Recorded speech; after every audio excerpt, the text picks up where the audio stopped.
Hello, and welcome to the Hadassah Magazine discussion, a joint program of Hadassah Magazine and Hadassah's Engagement Division.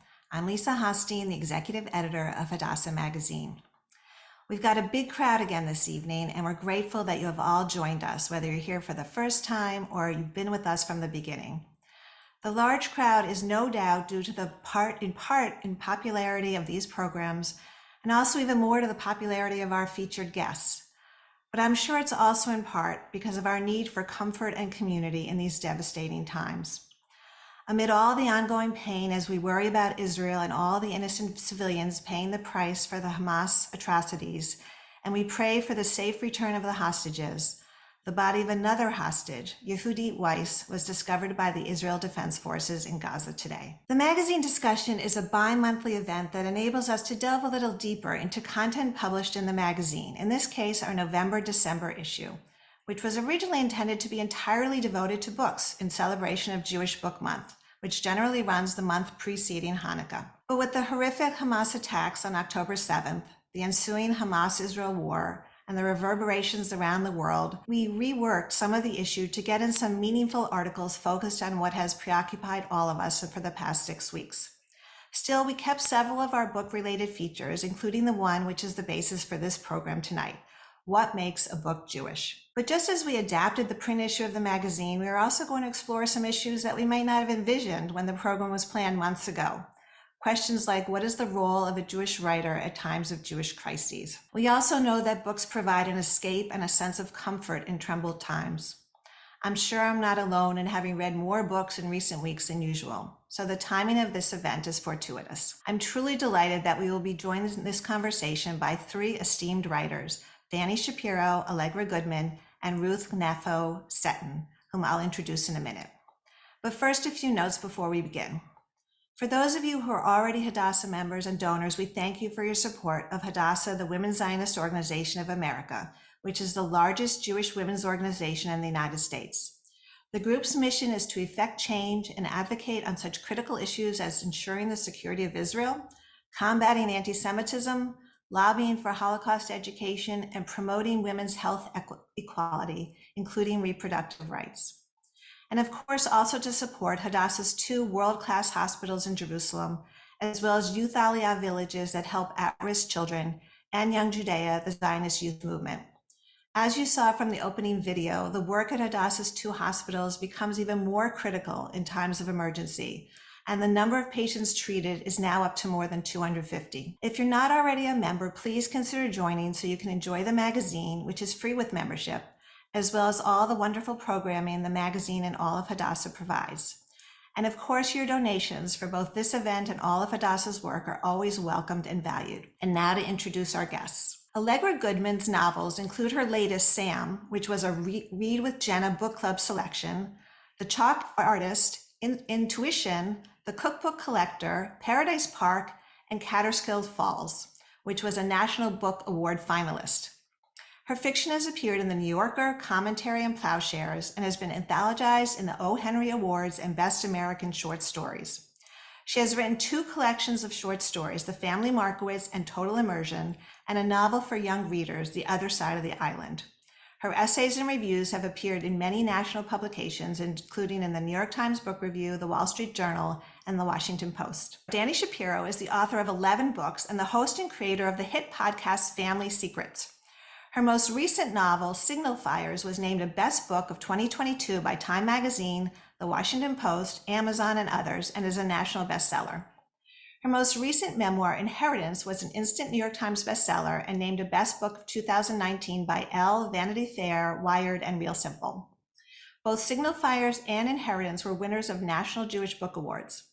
Dani's work has been published in 14 languages, and she's currently developing Signal Fires, which has just been released in paperback, for its television adaptation. She is the co-founder of the Siren Land Writers Conference in Positano, Italy. Welcome to you, Dani.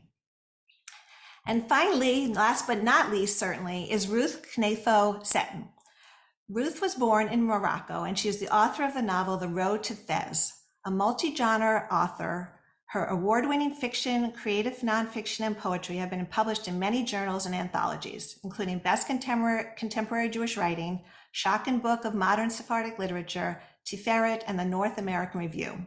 She has received honors and fellowships from the National Endowment of the Arts and other groups. For many years, she taught and still teaches Jewish literature and creative writing at Lehigh University in Pennsylvania. Welcome to you all. Really, such a delight to have you. So before we get into the discussion of what makes for a Jewish writer and makes a novel Jewish, I want to operate on the premise that we all know to be true, that you are indeed Jewishly identified writers, right? Is that accurate, I would say? So given that, I want to start the conversation reflecting on the multi-pronged crises that continue to weigh so heavily on all of our minds and hearts. So Hamas's horrific attacks against Israel on October 7th, the after effects in Israel and among Jews everywhere, the ensuing Israel-Hamas war, and all the innocent civilians, as well as the explosion of anti-Jewish hate in this country and around the world. So I want to ask each of you first, how are you processing all this? And is there a particular role that Jewish writers have at this time? Dani, let's start with you. Thank you, Lisa, and you know, Allegra and Ruth. It's really lovely to be with you. It's just good to be gathered, right? So processing. I mean, it's so huge and impossible to metabolize. And I think I'll speak only for myself, but I think this is true for writers generally. We are very porous creatures who absorb the world around us in an attempt to reflect the world around us. And so I am increasingly finding my voice in all of this, but I really felt very voiceless and in the beginning, starting on the 7th of October, and almost sort of stripped of the ability to find words. So I think, you know, we are all writers, and there are many writers out there, and we work in different genres, and there are different ways to process it. And, you know, there are journalists processing it right now and people writing letters right now. And, you know, I wrote a letter today, in fact, as a parent of a child on Columbia University campus, because I was upset. But I am not by trade a letter writer. I am a novelist. So I process slowly.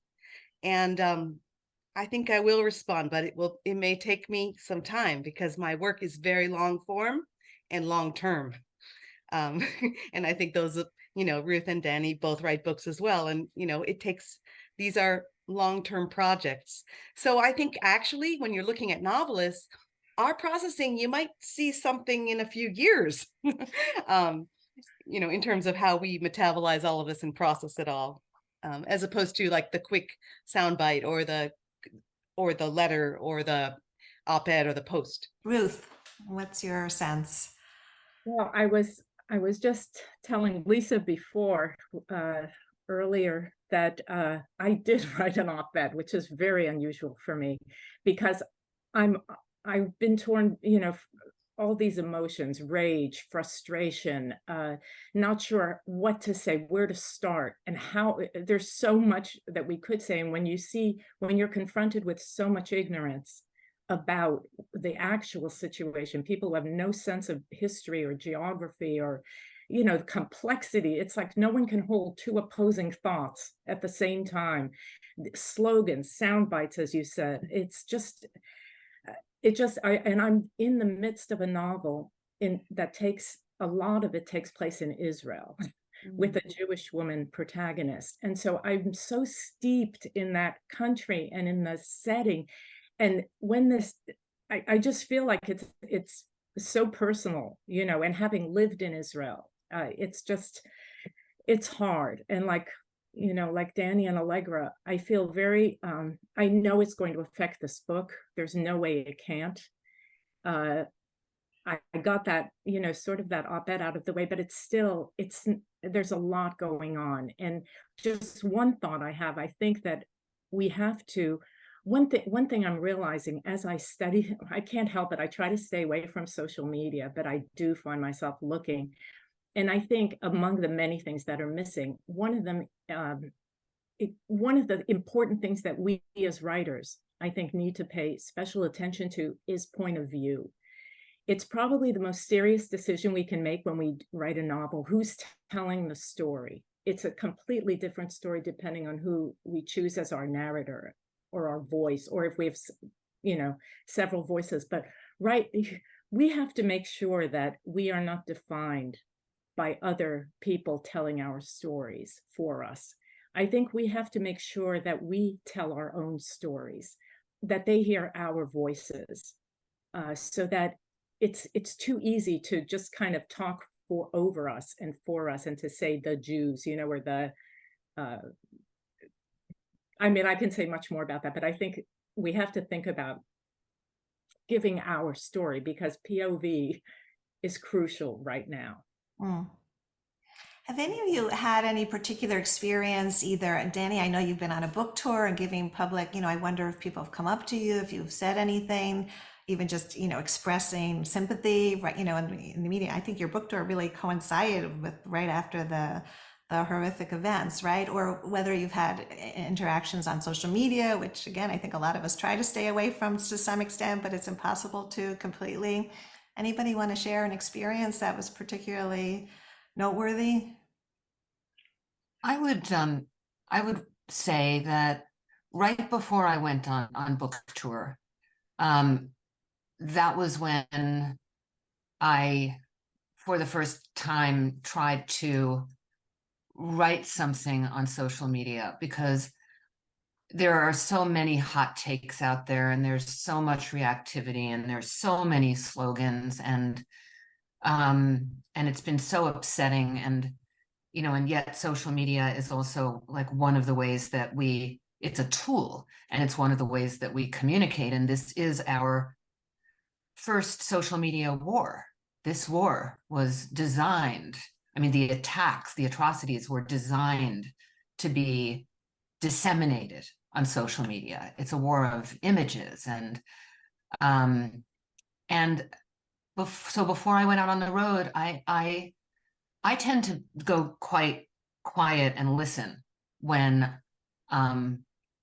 especially in the kind of the kind of cacophony that we're all experiencing, and I realized I couldn't, and that I had to, and that I had a responsibility, and winner of the National Jewish Book Award is emblazoned on signal fires, and I was going out in the world, and I felt very proud of that. I didn't feel frightened, and I don't feel frightened personally, and I haven't had any interactions that have felt uncomfortable in that sense, in an anti-Semitic sense, at least overtly.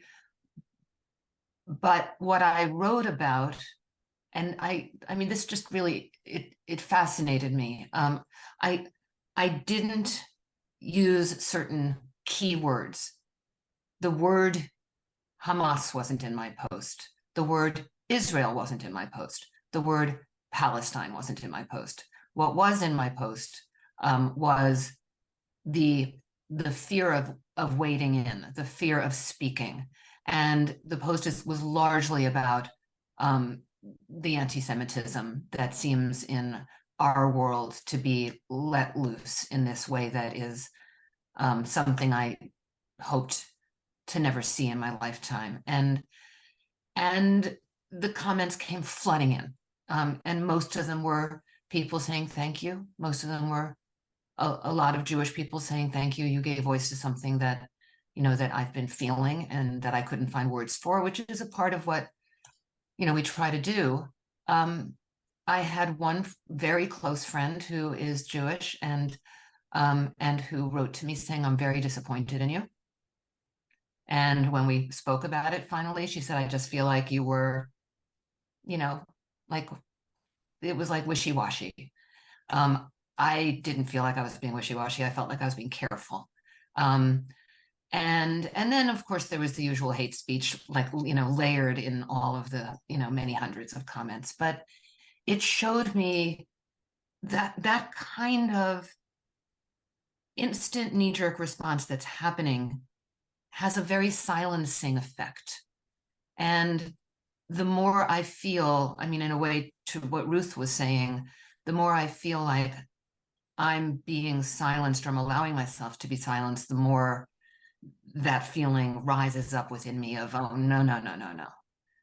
So we'll see where we'll see where that goes, but I'm feeling it increasingly. It's getting hotter and stronger.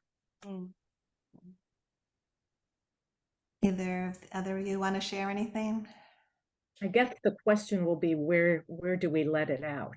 Because like you're saying, social media, it is knee-jerk responses. I don't think that's the place for, I sometimes I do like a little, a little comment. Of someone who I thought was a friend, a social media friend, put it that way, who wrote on a post and made sure I saw it. I just invented a new word, genocide apologist. Oh. And it was clearly aimed at not just me personally, but, and without thinking, I just said, oh, well, I wrote back, I just invented a word too, terrorist apologist. And then I thought after, and she blocked me right away. And I thought, okay, well, I'm glad. I would have, if she hadn't blocked me, I would have blocked her. But after I thought, well, what did I really, I'm not sure that's the way to do it either. It just hit like that, but I've blocked many people. I can put it that way. In the past month, I have unfriended people. I have blocked people. I don't want to see their posts because I know exactly what they're going to say. Where they're coming from. I don't think we need that. There's enough horrible stuff going on. But I think we'll need to find our ways to do this. It seems that that's one of the big outcomes that so many people are talking about. Their, sense of people who they thought were friends are not really friends, or that they're just so in a different world. I mean, I think that's going to be one of the issues that percolates in the Jewish community for a very long time. And it is interesting because in your world, again, the progressive, primarily literary world, it cropped up, as I'm sure you're aware, at the National Book Awards last night. So for our audience, it's just really just kind of news that just developed the last couple of days. So there was the National Book Awards, not the Jewish Book Awards, the National Book Awards, which Allegra was a finalist for and meant several years ago with one of her books, was having its big ceremony in New York last night. And a couple of writers, sponsors, got wind of the fact that a group of the finalists was going to be making a statement about Gaza and the war. And Zibby Owens Media, who's basically a fairly newcomer to the literary scene, she's developed her own media company, and she was one of the sponsors. And she heard about this and she withdrew her sponsorship. So again, I don't know if any of you watched it. I didn't watch it, but I read some news reports about it today. They did end up issuing a statement. Apparently, several of the finalists at the very end of the program got up together and issued a statement that, my sense, in a way, it was a little bit toned down because it called for a humanitarian ceasefire as opposed to just a ceasefire. But more importantly, it did not mention the hostages and it did not mention the Hamas attacks. So, I wonder, I mean, this is your world, right? I mean, this is the world that you, are big names in by and large. How is this? What did you think about this particular, incident? Did you just kind of ignore it and say, I can't really deal with this, it's too painful? Or did you, did anybody reach out to you? I'm just curious if you have any take on it. I mean, I didn't watch it and nobody reached out to me. I have to say, I'm completely not surprised to hear that writers got together and made a statement, because that is the politics of many writers. So it doesn't surprise me. I guess they have a right to make a statement, and Zibby Owens has a right to take away her money, and they're exercising their choices, right? It I mean, as far as the social media thing goes, I agree with what Ruth was saying and Dani was saying, that it's such a sort of corrupt forum. And I'm not sure these are good forums for real discussion or real engagement. This is just people acting out, right? These aren't people on the ground in Israel fighting for their lives, or, or trying to protect their children in Gaza. These are privileged American people, acting out in different ways. So, it doesn't surprise me. All right. Social media went very quickly from a place to post about your book tour and cute pictures of your puppy and nice sunsets and the whole sort of like the most toxic thing about it was the creating of a sense of like sort of some edited perfect life, which with everybody's understanding that's not real, or most people's understanding, I think.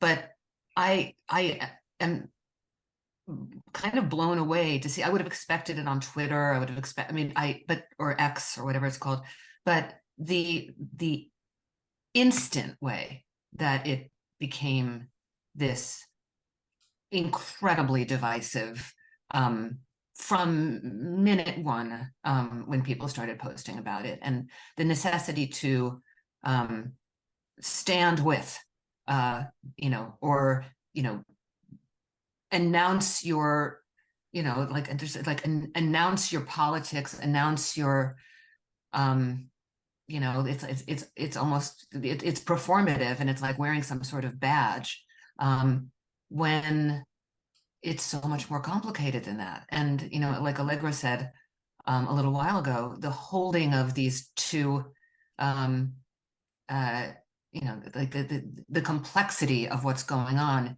social media is not a place for that. 10 years from now, when Allegra publishes a novel about this, that may be time, or Ruth's op-ed, or, I do my own little bits of activism, like on my podcast. I've been in between seasons choosing previous episodes to then have someone come on and talk about that episode. Like, so people like Bessel van der Kolk, or, great, psychologists, writers, theologians. And I'm choosing for the next one a Holocaust story. That's just my way of just, what can I contribute without having, there is no point in arguing with the people that you block, right? They don't want to hear your, they don't want to hear what you think. And you don't want to hear what they think. And there is no place of rapprochement, which is terrifying and incredibly upsetting, but it's just true. There's no, like, where is the place for empathy and true empathy and real civil discourse? Mm-hmm. There's no place for subtlety either. There's no place for gray. I feel like as a writer, I'm often in the between. You could get me to say one thing and then a minute later believe something else. I'm just always, it's kind of maybe wishy-washy in a way, but because I just feel like I can understand all these different perspectives, but it's so black and white. And there's no, like you said, Dani, you have to take sides. You have to stand this way. And as someone who has been in not just the writing, well, as a creative writer in academia, which is its own story, but I've been in academia for many, many years, and I've been watching this come. I just didn't realize it would explode like this. As I was the director of our Berman Center for Jewish Studies for years, the writer in residence there, I've been teaching Jewish lit, women's lit, and watching as all I was thinking of them as the post people, postmodern, post-Zionist, post-structuralist. And the thing is, they had nothing for post, like it's post this, but what was the alternative? What were they offering? Oppressor, oppressed, split the world in two. That's it. And somehow, to my amazement, the Jews were the oppressors. And I was thinking, how did this happen? If you look at Jewish history in the world, if there is a more oppressed people from the beginning of time, I haven't seen them. Somehow we were the oppressors and everyone else were the oppressed, especially the Arab world, the Palestinians. So when my first novel came out, when Road to Fez came out, it's about Jews in Morocco, but it goes back to Morocco, and they didn't know how to deal with it because there was a Morocco, that's good, but Jew, bad. However, Jew from Morocco, I could pass. So I would be invited to all of these very far left events, to give talks. The book was taught, but they didn't know that there were. I was scolded sometimes. You shouldn't have criticized the Arabs, but there are facts. I mean, the Jews from Arab lands are probably the most unknown refugees in the world. All the Arab countries, they had many, many Jews. You look now, I mean, I can just speak for Morocco, but we had in the height about 250,000 Jews. There are now fewer than 3,000, and they're all congregated around Casablanca because just in case they want to be safe near a city. But the thing is, Morocco was the most tolerant of all the Arab countries. And the weird thing is today, Road to Fez, the novel, is being taught in universities in Morocco and being translated into Arabic. They don't, but when you get to these people, oppressor oppressed, there's no way to make sense of someone like me who kind of crosses all these borders, has all these hyphens, but I'm not the only one. There are many of us like this, it just. Right. All right, I think you've all established your Jewish creds at this point. So let's shift to the original focus of this group. But obviously, this conversation is very important that we've been having. But to the degree that one's experience and background informs your writing, I'd like each of you to just briefly give a little sense of where you came from, what your background is, and how it brought you to becoming a writer. Allegra, why don't you start? So I'm a Jew from Hawaii. I grew up there. My parents taught at the university. People are always sort of like, how did you end up in Hawaii? So my parents were academics. They taught at the University of Hawaii, and I grew up in a really small Jewish community in Honolulu.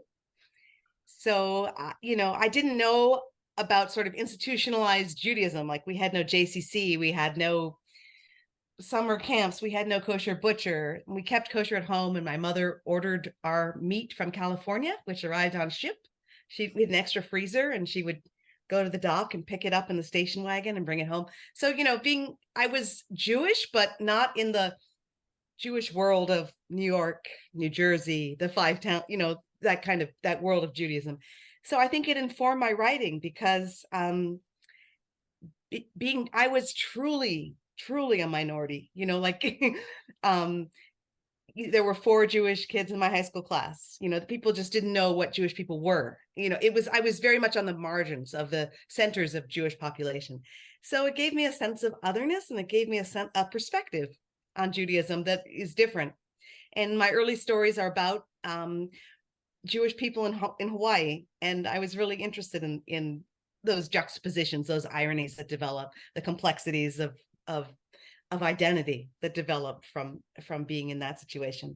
And then from there, I started writing novels about different kinds of Jewish people. And I guess the American Jewish community is very much my subject, both in its observant part of the perspective, part of the spectrum, and the non-observant, non-affiliated, even non-identifying Jews. I take all of that as my subject. Okay. I grew up on the other side of the country in a small town in Rhode Island. There were 7 Jews in my class, I think, but you definitely beat me. I mean, Hawaii, there was some Jewish life. Not that it's a competition. Right. Ruth, you started to tell a little bit about your background, but how has it informed your writing? Oh, very, very much so. I was born in Morocco, and my family had been in Morocco for many generations. On my mother's side, they came from Spain after the Inquisition. They escaped, my ancestors escaped from Spain and made it across the Strait of Gibraltar to Morocco. On my father's side, he had been part of Morocco. His family had lived in the Atlas Mountains in Morocco for many, many years. They had come from Israel, back then, and made it there. So we were there for generations, but my dad decided he wanted his kids to grow up free. We came to America. I was a little kid. I spoke French before English. I was definitely an outsider, an outlier on everything. And my dad had made this decision when we were kids, my sister and I, that he wanted us to to be so free, like we wouldn't, I remember him saying, you can do anything, be anything, but stay invisible. It took me years to realize what a kind of heartbreaking message that was, but we just kind of toned down the Jewish. So I never had a bat mitzvah. I wasn't with other Jewish kids. So I was also kind of, on the outs, but I was fascinated by it. And so when I wanted to, the first novel was in a sense tracing the immigrant journey in reverse. I went back to see, where did I come from? Who were those people? What was my heritage? And after that, though, I wrote about a lot of, I tried to, well, the first novel, when I submitted my very first novel, I got back a note from an editor saying, you write well, next time write about the real Jews. I had written about Moroccan Jews. This paralyzed me. I was already sensitive and, very insecure. And I just thought, oh my God, at least for over a year, I couldn't write a word. When I did write again, I decided, okay, I'm going to write, I'm not going near there. I'm going to write an American novel. I was living in Texas at the time, and I decided to write about, I don't know where I came up with this old Texas rancher named Sam. He had a horse named Gus. I found a little town named Rosario, Texas. I stuck them there. I started writing this novel that I knew nothing about ranchers. I knew nothing about any of this, but I thought, I'm going to be American if it kills me. I was writing this novel, and then something happened as I was writing. Around the third chapter, they got new neighbors who moved next to the ranch, and they were making noise and coming in and singing and cooking, and it turned, they were singing Moroccan songs and cooking couscous and doing all this stuff. I'm like, what the heck? You don't belong here. To make it short, I must have started 5 novels, and in each one, chapter 3, the Moroccans would come to town. And I finally realized, oh God, they have nowhere else to go. They have nobody else to tell their story to but me. So that's how I really came into it. I think it was out of loneliness and desperation. And I just, started writing. And that's so interesting. So Dani, what's your background, which, kind of some of us may know new pieces of it emerged later on in your life, but what was your formative background that informed your writing? I grew up in that sort of triangle that Allegra describes in New Jersey, in a bedroom community of New York. But it was a very strange little area where there were some Jews. My parents moved from New York City to this suburb of New Jersey, Hillside, New Jersey, because my father was from an Orthodox family and he wanted to be able to walk to shul. And there was a particular rabbi that a lot of people were flocking to. My mother then had a fight with that rabbi, and we never set foot in that synagogue ever again. But there we were in Hillside, New Jersey, and there was this mix of, there were some survivors there that were friends with my parents. There were a lot of people who were not Jewish and who were not happy that a Jewish family had bought the particular house that my parents bought. There was a tremendous amount of anti-Semitism that I grew up hearing the stories of. I don't remember it because I was a baby, but our lawn was set on fire. TV dinners filled with dog excrement were left on our front porch. Cars drove over our lawn and, wrecked the sprinkler system. These were stories that I grew up knowing. And I was very aware that my parents had dug in and didn't just move. And I went to, my father was Orthodox, my mother was not. And it was an agreement that they had when they married that she would become observant for him and to raise a family. But she was in fact an atheist, and sort of went through the motions. And so I was their only child. I went to a Jewish day school, Salman Schechter school, which was a compromise. I think my father would have liked me to have gone to a yeshiva. That I did until 7th grade. And then my mother sort of won that battle. and they sent me to a prep school.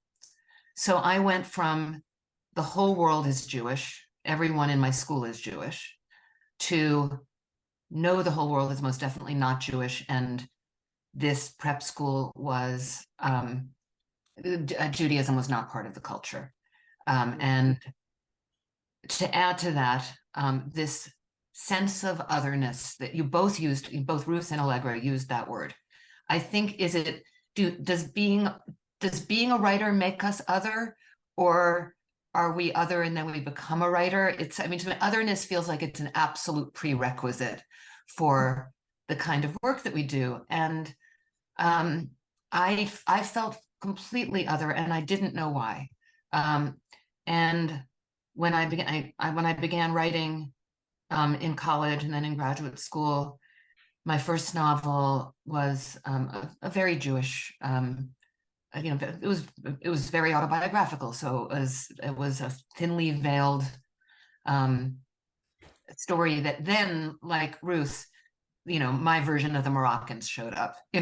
Like we're not in control of our material. Like our inner lives we're slaves to our inner lives. They dictate what we end up doing. And in my case, I eventually, my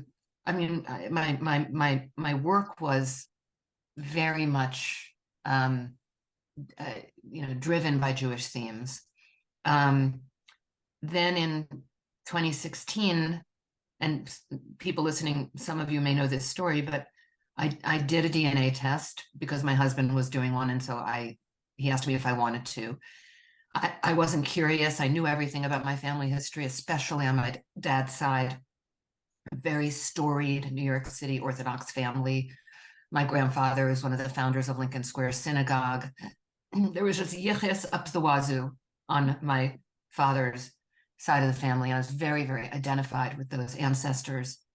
And they had done a lot of good in the world. And I had an uncle who started the OU, so the stamp on kosher food.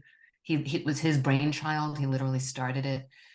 This was all stuff that I was very identified with. So 2016, I do this DNA test just for kicks, and my results came back that I was half Jewish, and that my 99.9% Eastern European Ashkenazi understanding of myself was simply not true.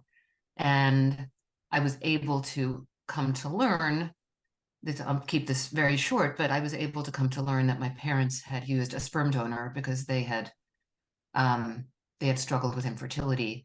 And the donor that was used was Swedish, French, Irish, German, English. And what's important about that in terms of my evolution as a Jewish writer is that I look just like my biological father, the sperm donor. I don't look like my parents. I don't look like the Orthodox part of my family. It really looked like someone wandered into the wrong gathering, like went into the wrong door, like that door was over there. And it was commented upon all my life. My not looking Jewish was commented upon all my life, which contributed enormously to this feeling of otherness. Why am I being told I don't belong? I belong. I would start listing for people, and it followed me well into my adulthood. I would double down. I would say, raised kosher, spoke fluent Hebrew, 2 sinks, 2 dishwashers. Yes, like establishing my Jewish cred because it was called into question. And really, in the light of that discovery, I feel I became even more self-identified as Jewish, because I came to finally understand why people felt moved to ask me those questions, and also why I felt so other, because my very identity had been based on something that wasn't true. It wasn't, we are the stories that were told from the time we're very small. Whatever they are, our identities are formed by those stories.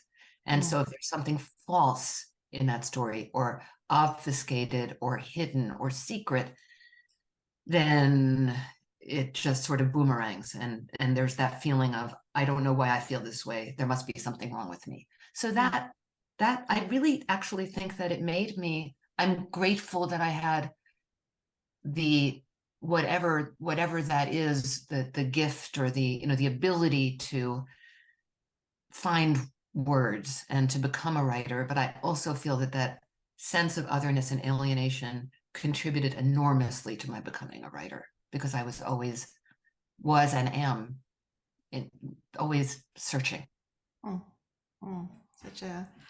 Such an interesting evolution story, really, of all of you. And so now that actually brings us to the central question, right? What makes a book Jewish, right? Now we know what makes you as writers Jewish, or what made you as Jewish writers.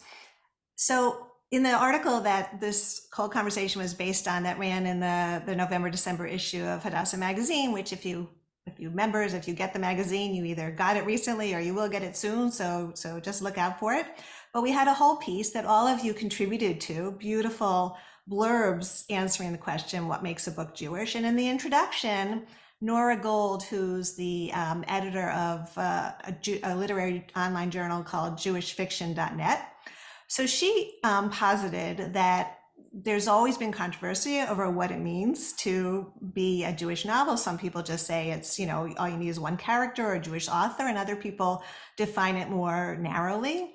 And she quotes Ruth Weiss, the professor emerita of Yiddish and comparative literature at Harvard University, very renowned in her field, as using a term centrally Jewish, meaning that Jewish literature has to be centrally Jewish, which apparently was a phrase originally coined by Cynthia Ozick, and which Weiss seems to mean, and to her it means reflective in some way of Jewish experience, Jewish consciousness, or the Jewish condition.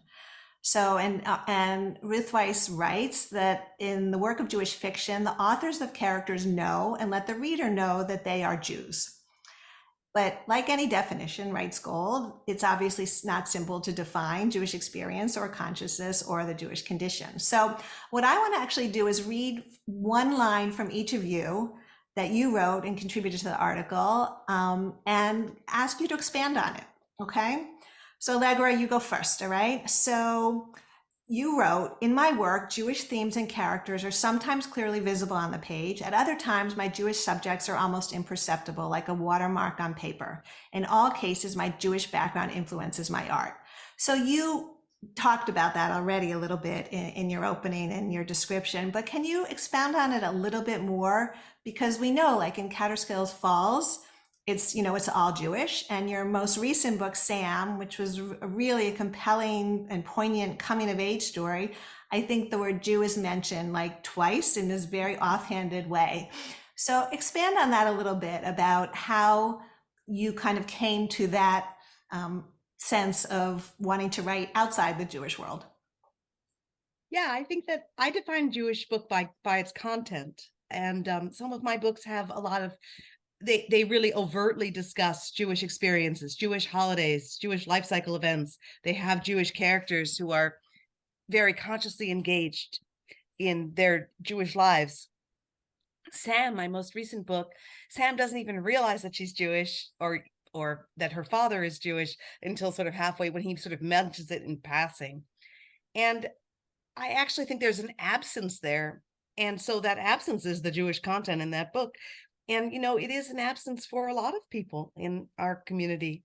They don't have a Jewish identity. They don't have a Jewish education.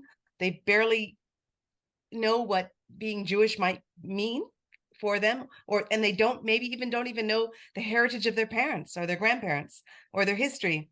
And that to me is also very real. So that absence becomes part of the Jewish content in Sam. So that is a case in which it's very much like the watermark underneath in the paper, underneath the words, rather than sort of the more overt Jewish content in some of my other books.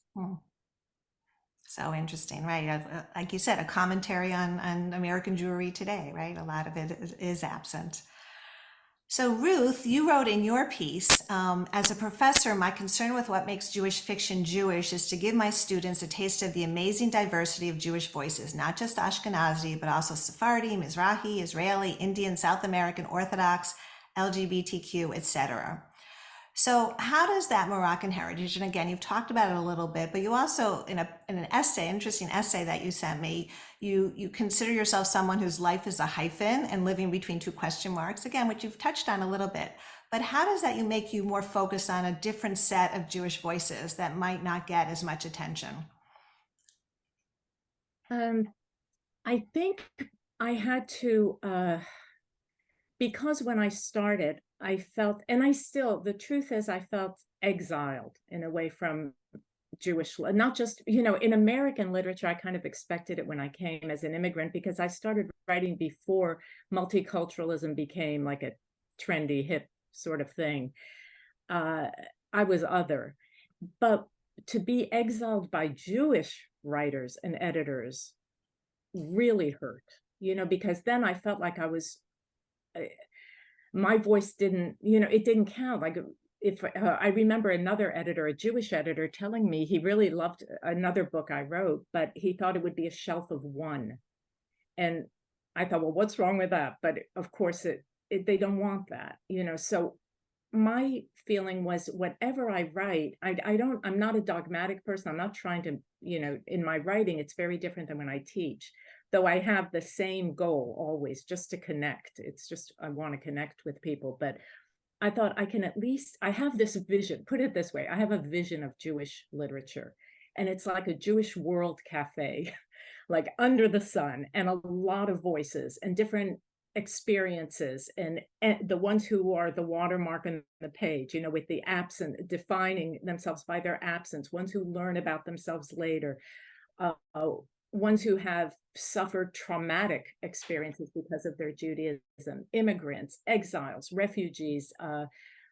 We are witnesses to so much of the world, so much that has happened in history. We're a part of it. We're disturbers of the peace, where, we have so many voices. And I guess because it probably stemmed from the fact that I was left out. I felt like if there was a house, I was not invited in.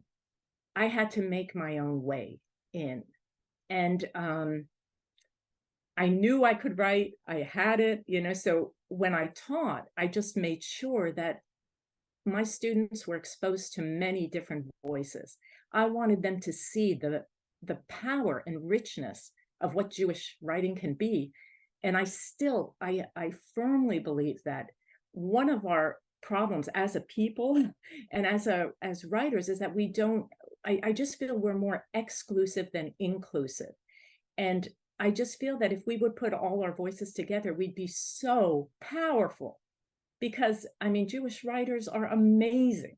We have such stories to tell, we're such power. And I would just love to see that you can see this is I'm very passionate about this, and I really feel strongly about it. And so I tried just, when in my writing, I'm not trying to be, here's a Moroccan character, not anymore. Now that the Moroccans they come to town, they stay, they're in my books. But the novel that's coming out next year I have one Jewish character in it, and she's Black and Jewish, and she's wonderful. And I'm thinking I loved her so much. She was supposed to be like a secondary character, but I think I'm going to write about her again in another story. But I try to bring in just some bits of life, different. I'm not sure if that answers your question. Yeah, but no, it does, actually, bringing different voices. I think we all are realizing in recent years the importance of not being, Ashkenazi normal, or however that term is used, because I think we tend to in America focus more on that community, and there's no question there's a very rich, many other Jewish heritages that form our community as well. So yeah, thank you. So Dani, your piece in the magazine is adapted from your remarks at last year's National Jewish Book Awards, where you won the J.J. Greenberg Memorial Award for Fiction.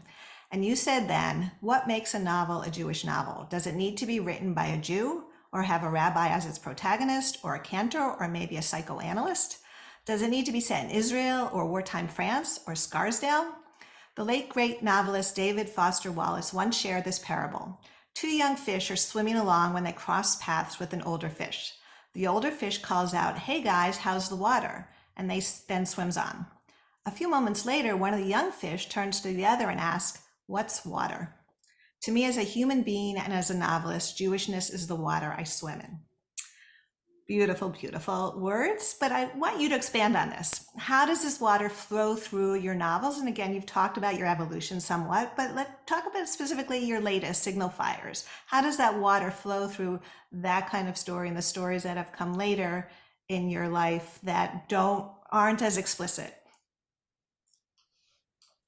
I think with Signal Fires, I was very clear that within myself, as these characters started materializing for me, there's seven characters in Signal Fires, and they're all, I think of them as a constellation of characters. They're woven together in a kind of tapestry that some of them know about and some of them don't yet know about and discover later in terms of what their significance and importance is to each other. I knew that they were Jewish. There's one, Alice, this character who's married to a guy named Schenkman, so we know he's Jewish. Maybe Alice wasn't Jewish. Maybe no, but I think she probably was. The rest of them are solidly in this kind of culture, neighborhood, world where the whole street that much of the novel takes place on, Division Street, in a fictional town called Avalon, but that is basically a Westchester suburb. They moved there, they sort of migrated there during a period of time when this neighborhood was very culturally Jewish. And then over time, the novel spans the course of 50 years, though it's not chronological. Over time, the neighborhood changes, other families move in. It continues to evolve. And the neighborhood that I grew up in is now actually Orthodox. I couldn't have imagined it when I was growing up there, 50 years ago, that it would become, well, and all of the young people the families with many, many kids who moved there because of the synagogue that my father moved there for all those years before, that we never went to. So I was interested in places over time, but very much with a Jewish lens. But I was also aware, certainly, it's not like it was an intellectual decision. It evolved through the writing, that these were assimilated Jews. They have their JCC, they have their synagogue, they have their memories of bar mitzvahs and various sort of milestones and moments, but they're not. It might not be the very first thing that they would say about themselves. Maybe one or two of them it would be, but most of them it wouldn't be. And I remember when Signal Fires first came out, I got a note from an irritated Jewish reader because I have one of my characters thinking about how he wishes he was home eating his usual late night snack of a bologna sandwich washed down with a glass of milk. Which, think what you want to about that, sort of like, ew, anyway, but but that's what he would take to bed with him. And this reader was upset with me for not portraying these characters as kosher. And it was just this very interesting. I enjoyed, the exchange, because the point to me was, you create characters. It's in a way like, they're alive for readers to argue about.